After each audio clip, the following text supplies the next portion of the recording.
Hello friends, welcome to my YouTube channel. So today in this video I am going to show you how to add the screen recorder button on the control center in this device. Simply open the control center. Now to edit the or customize the control center, you can tap on the plus button on the top left side.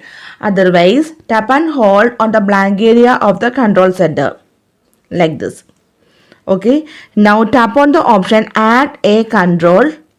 So here you can see the option screen recording option. Tap on this one. Now you can see the screen recording option is here.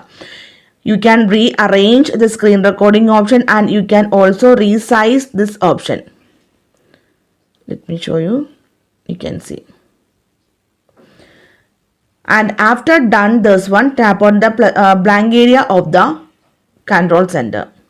Now you can see the screen recording option is on the control center. This is very simple, right?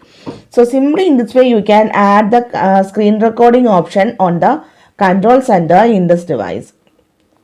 So hope you guys enjoy this video. Thank you for watching. Thank you. Bye bye.